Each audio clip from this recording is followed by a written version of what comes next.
ஏதாவது ஒண்ணு சரீரம் உறுப்புல ஒன்று ஏதாவது பாதிக்கப்பட்டதுன்னு சொன்னா முழு சரீரமும் பாதிக்கப்படும். இப்ப காலில் அடிபட்டுச்சு, அதனால கை உனக்கு எனக்கு சம்மந்தம் இல்லை, உனக்கு தான் நீ அடிபட்டது, நீ போய் மோதிக்கிட்ட அப்படின்னு சொல்ல முடியுமா? சொல்லாது. கைதான் போயிருக்கு, மருந்து போட்டு கட்டும். அல்லேலூயா. இப்படி நம்முடைய சரீர அவயங்கள் நல்லதா இருக்க வேண்டும் என்றால் நம்முடைய இருதயத்தை காத்துக்கொள்ள வேண்டும்.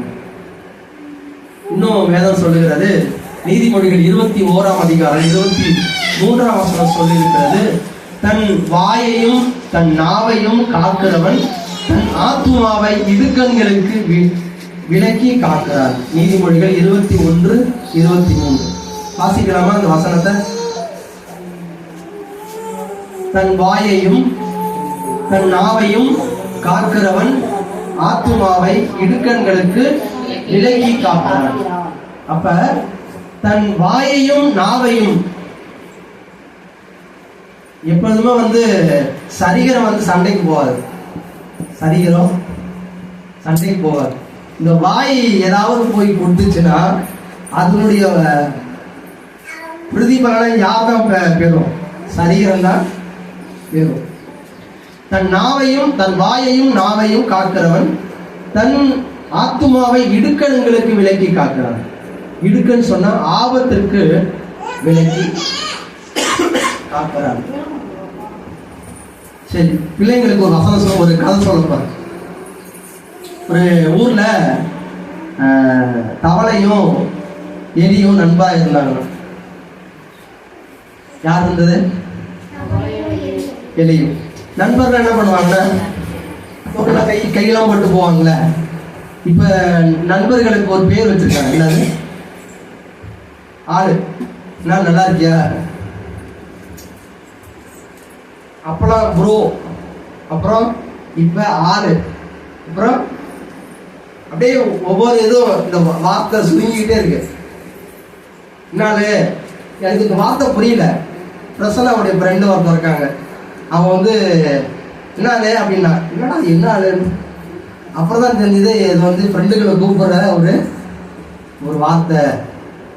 அப்புறம் இப்போ ப்ரோ, அப்புறம் ஜி, இப்படி நிறைய வார்த்தைகள் இருக்கு. இப்போ இந்த ரெண்டும் ஃப்ரெண்டுன்னு சொன்னால் எங்கே போனாலும் என்ன பண்ணுவாங்க? ஒன்றா தான் போவாங்க. சிலர் சொல்லுவாங்களே, அது சேர்மானம் ஒன்று சரியில்லையே, இதுக்கு அது செட் ஆகாது அப்படின்னு சொல்லுவாங்களே, அப்படிலாம் சொல்கிறாங்க. ஆனாலும் இந்த தவளையும்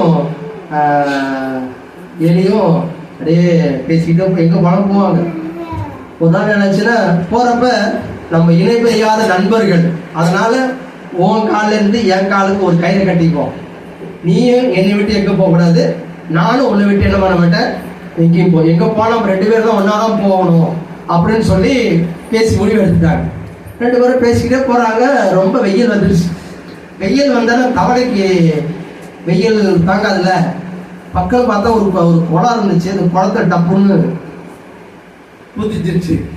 குதிச்சோடனே எலி என்ன பண்ணுச்சு? அதுவும் போய் குதிச்சிருச்சு. இப்போ தவளைக்கு தண்ணீரில் அது வாழ்ந்து பழகும். அது நீச்சல் அடிச்சது, குதிச்சது. இந்த எலிக்கு அதனால மூச்சு கட்ட முடியல. கொஞ்ச நேரத்தில் என்ன ஆச்சு? கீழே போயிடுச்சு. இப்போ கீழே போகலான்னு 2 நாள் ஆச்சு, 3 நாள் ஆச்சு. ஏன்னா எலி இறந்த பிறகு என்ன ஆகிடும்? உடம்பு வெயிட் ஆகிடல, ஏன்னா தண்ணிக்குள்ளே கிடக்குது.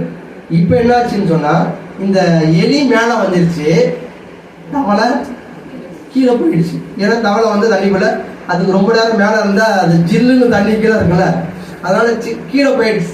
போனவொடனே பருந்து ஒன்று வட்டம் விட்டுட்டே இருந்துச்சு. அதுக்கு ஒன்றும் ஆகாரம் கிடைக்கல. பார்த்தது என்னடா அது ஒரு வெள்ளம் எலி. தப்புன்னு என்ன பண்ணுச்சு? பருந்து எலியை பிடிச்சி தூக்கிட்டு பறந்து போச்சு. பறந்து போனோன்னா பருந்து நினைச்சது, ஆஹா நமக்கு ஒரு ஆஃபர் ஒன்று கிடைச்சிருக்கு. என்ன ஆஃபரு? கீழே யார் தொங்குறா? தவளை தொங்குதுல. ஏன்னா நம்ம எலின்னு பார்த்தா நமக்கு அதுக்கு கீழே ஒன்று தொங்குத. சரி, 2 நாச்சு போயிட்டு காலி ஆயிடும். இதுல இருந்து நம்ம என்ன பண்றோம்னா, நம்ம நட்பு, நாம் எங்க சேரணும், யாரோட சேரணும். அல்லேலூயா. பிள்ளைங்கள்லாம் கவனமாக கேளுங்க. வாலிப பிள்ளைங்க, சிறு பிள்ளைங்க, ஸ்கூலில் நிறைய ஃப்ரெண்ட்ஸுங்கெலாம் வருவாங்க. இப்போ நிறையா நம்ம அதாவது 2 பேருடைய சுபாவம் வேறு வேறு சுபாவம். அதாவது ஆபத்து வரப்ப அவன் தப்பிச்சிருவான்.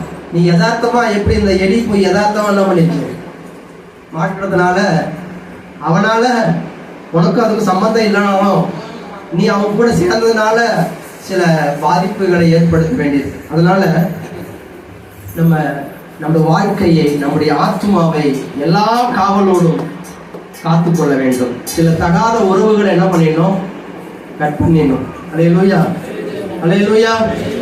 அதான் ஆண்டவர் சொல்லுகிறார், தன் வாயையும் தன் நாவையும் காக்கிறவன் தன் ஆத்துமாவை இடுக்கண்களுக்கு விலக்கி காக்கிறான். அல்லேலூயா. அருமையானவர்களே, நம்முடைய வாய் சொல்லுவாங்களே, அது சாதாரணமானது இல்லை. சரி, நான் ஒரு கேள்வி கேட்கிறேன், நீங்க பதில் சொல்லணும். நாக்கு ஆண்டவர் எதுக்காக படைச்சார்? எதுக்காக உபயோகப்பட்டது? ருசி பார்க்க. சரி, அப்புறம் பேசுறதுக்கு. அப்புறம்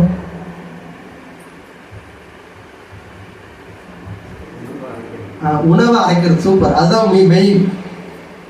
இந்த கிரைண்டர்ல பாத்தீங்கன்னா நடுவில் ஒரு என்னைக்கா யோசிச்சிருக்கீங்களா? அதை கல்லுக்கு, அந்த 2 கல்லுக்கு இடையில ஒரு வெள்ளையா ஒரு பட்டை இருக்கும். அது இல்லைன்னா என்ன அரிசி அரையாது. இங்க ஒரு நாள் அரிசி பாருங்க, அப்படி ஏதாவது அரையாது பார்ப்போம். இல்லை, அதாவது நாவு தான் நம்ம சாப்பிட்றப்ப அந்த உணவுப் பொருட்களை அரைப்பதற்கு, பல்லில் அந்த அரைப்படுவதற்கு உதவி செய்கிறது. அது மாத்திரம் இல்லை, நாவு இன்னொன்று பாப்பா சொன்னது மாதிரி ருசி பார்ப்பதற்கு, இன்னொன்று பேசுறதுக்கு. வேதம் சொல்லுகிறது, நாவானது நெருப்பு. நாவு எதற்கு ஒப்பனை சொல்லப்படுகிறது? நெருப்புக்கு ஒப்பனையா இருக்கிறது. இந்த நாவுனால ஒரு காட்டை என்ன பண்ணிடலாம், எப்படி நெருப்பினால, ஒரு சின்ன நெருப்பினால ஒரு குடும்பத்தை, அதை ஒரு காட்டையே அழிச்சிடலாம். அதே போல மனுஷன் பேசுகிற ஒரு வார்த்தையினால அவனை வாழ வைக்கவும் முடியும், அவனை கொல்லவும் முடியும். அல்லேலூயா. அதான் வேதம் சொல்லி இருக்கிறது, நாவானது வாய், அதாவது நெருப்பாய் இருக்கிறது, பேசுவதற்கு நீங்கள் தாமதமாக இருங்க, எடுத்த உடனே பேசிடாதீங்க, யோசித்து. அதாவது சொல்லுவாங்களே, கொட்டுறது ஈஸி, அல்றதுதான் ரொம்ப கஷ்டம். அதனால தன் வாயையும் தன் நாவையும் காக்கிறவன் தன் ஆத்துமாவை இடுக்கண்களுக்கு விலக்கி காக்கிறான். ஆபத்துல சொல்லுவாங்களே, இந்த பிரச்சனைக்கு நான் வாய் விட போறேன், இப்படி நடந்துச்சு. அப்ப நம்ம ஏற்ற சமயத்துல சில இடத்துல பேசாம இருக்கணும்.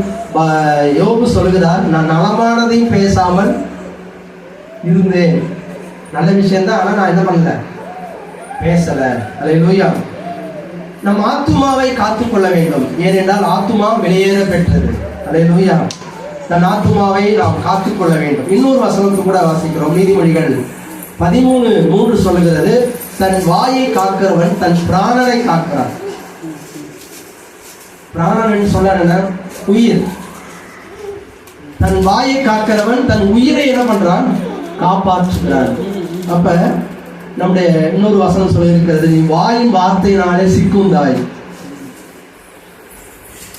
வாயின் வார்த்தையினால சிக்குந்தாய். அதனால நம்முடைய வார்த்தைகள், நம்முடைய வாயின் வார்த்தைகள் மிகவும் கவனமாக நாம் பேச வேண்டியது அவசியமாய் இருக்கிறது. நீதிமொழிகள் 16:7 சொல்கிறது, தன் நடையை காக்கிறவன் தன் ஆத்துமாவை காக்கிறான். நமக்கு வாஸ்தவல்ல, உன் கால்கள் நடைகளை சீர்தூக்கிப்பார், உன் வழிகள் எல்லாம் நிலைவரப்பட்டு இருப்பதாக என்று சொல்லப்படுகிறது. அப்ப நம்முடைய நடைகள் கவனிக்கிறவன் தன் ஆத்துமாவை காக்கிறான். அதாவது நடைகள் என்று சொன்னால் நல்ல விஷயங்களுக்கு, நல்ல இடத்திற்கு நாம் மட்டும் என்ன பண்ணணும், போக வேண்டும். நல்ல காரியங்களுக்கு, அதாவது தீமை செய்கிறோடு என்ன பண்ணணும், அவனுக்கு உடனா பங்காளி ஆகாதே என்று ஒரு வசனம் சொல்லி இருக்கிறார். அல்லேலூயா. அவனுக்கு கூட்டாளி ஆகாதே, அவனோடு சேர்ந்து போகாதே. அல்லேலூயா. அதனால நம்ம தன் ஆத்துமாவை காத்துக்கொள்ள முடியும் என்று சொல்லப்படுகிறது. இன்னொரு வசனத்துக்கு கூட நம்ம வாசிப்போம், நீதிமொழிகள் 19, 16 வசனத்தை வாசியுங்கள்.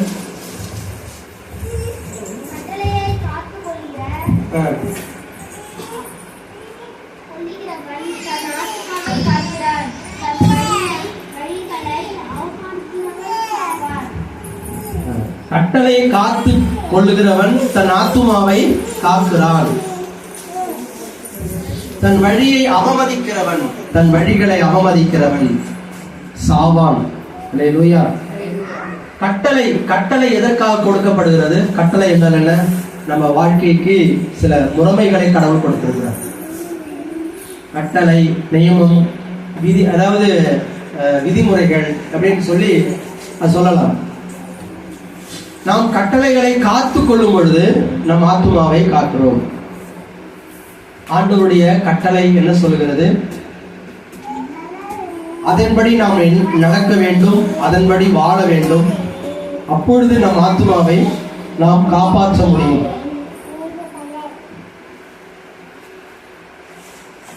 நம்முடைய ஆத்துமாவானது விலையேற பெற்றது.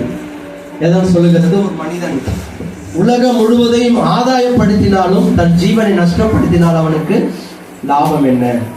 அதனாலே நம்முடைய ஆத்துமாவை காத்துக்கொள்ள வேண்டும் என்று சொல்லப்படுகிறது. இன்னொரு வசனம் சொல்லி யோவான்ல வாசிக்கிறோம், தேவனால் பிறந்த எவனும் தன்னை காக்கிறான், பொல்லாங்கன் அவனை தொடமாட்டான் என்று யோவான்ல வாசிக்கிறோம். அல்லேலூயா. நாம் எல்லாரும் தேவனால் பிறந்திருக்கிறோம். அல்லேலூயா. அதனால் அவன் தேவனால் பிறந்தவன் தன்னை காக்கிறான். ஒரு மனிதன் தன்னை காக்க வேண்டும் என்றால் அவனுக்குள்ள இயேசு இருந்தால் மட்டும்தான் அவனை காக்க முடியும். அல்லேலூயா. அப்படி அடுத்து சொல்லப்படுகிறது, பொல்லாங்கன் அவனை தொடமாட்டான். பொல்லாங்கன் சொன்னா தீங்கு செய்கிறவன், அவனை தொட முடியாது என்று வேதம் சொல்லுகிறது. அல்லேலூயா. அல்லேலூயா. தாவீது சொல்லுகிறார், கர்த்தாவே என் வாய்க்கு காவலையும் என் உதடுகளின் வாசலை காத்துக்கொள்வேன். அல்லேலூயா. 141 சங்கீதம் 3 வசனத்துல தாவீது சொல்கிறார், கர்த்தாவே என் வாய்க்கு காவல் வையும், என் உதடுகளின் வாசலை காத்துக்கொள்வேன். நம்முடைய வாய், நம்முடைய உதடு நலமானதை பேச வேண்டும் என்று தேவன் விரும்புகிறார். அல்லேலூயா. இந்த வசனத்தை ஆண்டவர் எதற்காக? ஏன்னா நான் அங்க நாச்சியார்பேட்டை சபையில பேசுறது இன்னைக்கு அது வேற பிரசங்கம். ஆனா நம்ம சபைக்குன்னு இது ஆண்டவர் கொடுத்த வார்த்தை. அல்லேலூயா. அல்லேலூயா. அதனால அங்க பேசுறத நான் இங்க பேசல.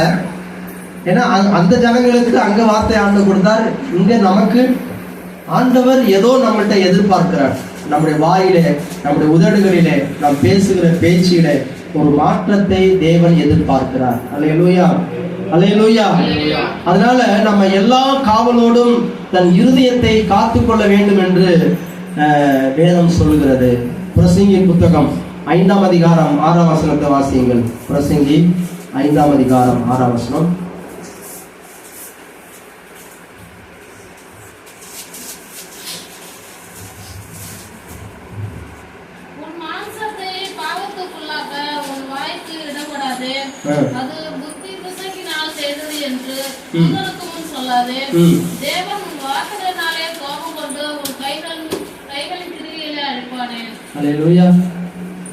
வசனம் எழுதிட்டீங்களா? அந்த வசனத்தை எல்லாரும் இன்னொரு முறை வாசிங்க. எல்லாரும் கவனம் அந்த வசனத்தை பாருங்க. பிரசங்கி எடுத்துங்க. பிரசங்கி 5ஆம் அதிகாரம் 6ஆம் வசனம். உன் மாம்சத்தை பாவத்திற்கு உள்ளாக்க உன் வாய்க்கு இடம் கூடாதே, அது புத்தி பிசையினால் செய்தது என்று தூதருக்கு முன்பாக சொல்லாதே. தேவன் உன் வார்த்தையினாலே கோபம் கொண்டு உன் கைகளின் கிரியை அழிப்பானே. அல்லேலூயா. பாருங்க, நம்முடைய வாயின் வார்த்தைக்கும் நம்முடைய கையின் பிரயாசத்திற்கும் தொடர்பு இருக்கிறதை இந்த வசனம் பார்க்க சொல்லுகிறது. உன் மாம்சத்தை பாவத்திற்குள்ளாக்க உன் வாய்க்கு இடம் கூடாது. இப்போ உடம்பு சரியில்லை, நம்மளுக்கு உடம்பு சரியில்லைன்னு சொன்னா டாக்டர்கிட்ட போறோம். டாக்டர் ஒரு கேள்வி கேட்பாரு. என்ன கேள்வி கேட்பாரு? என்ன சாப்பிட்டீங்க? என்ன சாப்பிட்டீங்க? அப்ப நம்முடைய மாம்சம் பலவீனம் அடைவதற்கு அல்லது வியாதி வருவதற்கு அல்லது பாவத்திற்குள்ளாக்குவதற்கு நம் வாய்க்கு இடம் கொடுக்க கூடாது அப்படின்னு சொல்றாரு. அதுல புத்தி பிசையினால் தெரியாம செஞ்சிட்டேன் அப்படின்னு தூதனுக்கு முன்பாக சொல்லாதே. தேவன் உன் வார்த்தைகளினாலே கோபம் கொண்டு, பாருங்க, உன் வார்த்தைகள் தேவன் கோபம் கொண்டு. இப்ப மனுஷன் பேசுற வார்த்தையை மனுஷனுக்கு கோபம் வந்தா இல்லையா? வருதா வரலீங்களா? ஆனா அங்க சொல்லுகிறது உன் வார்த்தையினாலே தேவன் கோபம் கொண்டு உன் கைகளின் கிரியையை அழிப்பானேன். அப்ப எல்லாமே ஒரு தொடர்பு இருக்கிறது. நம் வாழ்க்கை நம் பேசுகிற வார்த்தைக்கும் நம்முடைய வாழ்க்கைக்கும் நம்முடைய ஆசீர்வாதத்திற்கும் தொடர்புல இருக்கிறது. அல்லேலூயா. நம்ம வாயிலிருந்து என்ன வார்த்தை வர வேண்டும் ஆண்டவர் விரும்புகிறார்? பக்தி உள்ள வார்த்தை, பக்தர்களை உற்சாகப்படுத்துகிற வார்த்தை. இதுதான் நம்முடைய வாயிலிருந்து என்ன பண்ணணும். உதாரணமா ஒரு வியாதியஸ்தரை பார்க்க போறோம், ரொம்ப முடியாம இருக்காங்க. அவங்கள்ட்ட போய் நம்ம என்ன சொல்லணும்? கவலைப்படாதீங்க, சரியாயிடும். நீங்க உங்களுக்கு அப்படி சொல்றப்ப அவங்க சரி, நமக்கு ஒரு நம்பிக்கை வரும். அவங்களுக்கு போய் இதே மாதிரிதான் அந்த பக்கத்து ஊர்ல ஒருத்தர் இருந்தாங்க, 3 நாள் தான் இருந்தாங்க, அதுக்குள்ள போயிட்டாங்க அப்படின்னு சொன்னா அப்படி இருக்கும். அதாவது அவங்களுடைய சூழ்நிலைகள் எதிர்மாறான வார்த்தைகளை பேசாமல் அவங்களை தட்டி எழுப்புகிற, அவங்களை உற்சாகப்படுத்துகிற வார்த்தைகளை நாம் பேச வேண்டும். அல்லேலூயா. மற்றவர்களை தைரியப்படுத்துகிற வார்த்தைகள், மற்றவர்களை உற்சாகப்படுத்துகிற வார்த்தைகள், மற்றவர்களை அவங்களுடைய வாழ்க்கையை தட்டி எழுப்புகிற வாழ்க்கை. நான் இப்படியா இருந்தேன், கடவுள் எனக்கு இப்படி சுகத்தை கொடுத்தார், இந்த டாக்டரை பார்த்தேன், அவங்கள பார்த்து இப்படி பண்ணினேன், நீங்க நான் நல்லா இருக்கிறேன் அப்படின்னு சொன்னாலும் அவங்களுக்கு எப்படி இருக்கும்? ஒரு பூஸ்ட் குடிக்கிற மாதிரி இருக்கும். நம்மளும் அப்படி என்ன பண்ணுவோம்? வந்துருவோம், ஏழிச்சிருவோம், நடந்துருவோம், நம்ம வாழ்க்கையும் இருக்கும் அப்படின்னு சொன்னா எப்படி இருக்கும்? ஆனா இதே வாழ்க்கை போயிட்டு அவங்க அப்படிதான் இருந்தாங்க, அப்படிதான் இருந்துச்சு, அவங்க போயிட்டாங்க அப்படின்னு சொன்னா இருக்கிற பலனும் அவங்க என்ன பண்ணும்? குறைஞ்சிடும். அல்லேலூயா.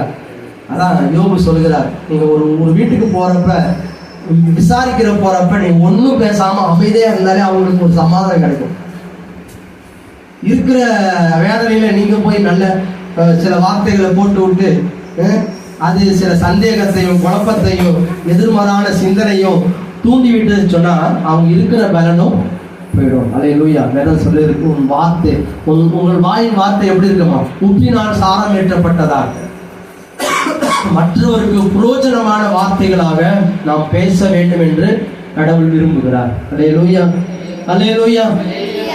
கடவுள் நியாயப்பிரமாணத்துல இஸ்ரவேல் ஜனங்களுக்கு ஒரு வார்த்தையை சொன்னார், அங்கும் இங்கும் கோல் சொல்லி திரியாயாக. இது நியாயப்பிரமாணத்துல வருகிற அவங்களுக்கு கட்டளை. நீ இங்க சொல்றது அங்க சொல்றது, அங்க சொல்றது இங்க சொல்றது, அப்படி என்ன பண்ணக்கூடாது? பேசக்கூடாது. அல்லேலூயா. அல்லேலூயா. சில விஷயத்தை நம்ம என்ன பண்ணுவோம்? மனசுக்குள்ளே மரியாதை போல தன் இருதயத்தில் வைத்து சிந்தித்து கொண்டிருந்தாள் என்று வேதம் சொல்லியிருக்கிறது. அல்லேலூயா. சில விஷயங்களை நம்ம என்ன பண்ணக்கூடாது? சொல்லக்கூடாது. சில விஷயங்களை மனசுக்குள்ளே வைத்துக் கொள்ள வேண்டும். சில இப்படி சொல்லுவாங்க, யார்கிட்டையும் சொல்றாதீங்க, உன்கிட்ட மட்டும் தான் சொல்றேன். இவங்க என்ன பண்ணுவாங்க? இன்னொருகிட்ட சொல்லுவாங்க, யார்கிட்டையும் சொல்றாதீங்க, உன்கிட்ட மட்டும் தான் சொல்றேன். அவங்க சொல்லுவாங்க போய், யார்கிட்டையும் சொல்றாதீங்க, உங்களை மட்டும் தான் சொல்றேன். இது என்னாச்சு? பரவி அப்படியே போயிடும். அல்லேலூயா. அல்லேலூயா. நல்ல விஷயங்களை நம்ம என்ன பண்ணலாம்? சொல்லலாம். அல்லேலூயா. கெட்ட விஷயங்களை நம்ம மற்றவங்க சொல்லவே கூடாது. அல்லேலூயா. அதாவது வார்த்தைக்கும் பறக்கக்கூடிய ஆற்றல் இருக்கிறது. எங்கேயோ நடக்கிறது என்ன பண்ணுது? நமக்கு வந்துருது, செய்தி வந்துருது. அல்லேலூயா. அதனால ஒரு மனுஷன் நம்ம அதாவது பேசுவதற்கு முன்பதாக வேதம் சொல்லியிருக்கிறது, நம்ம யோசிக்க வேண்டும்.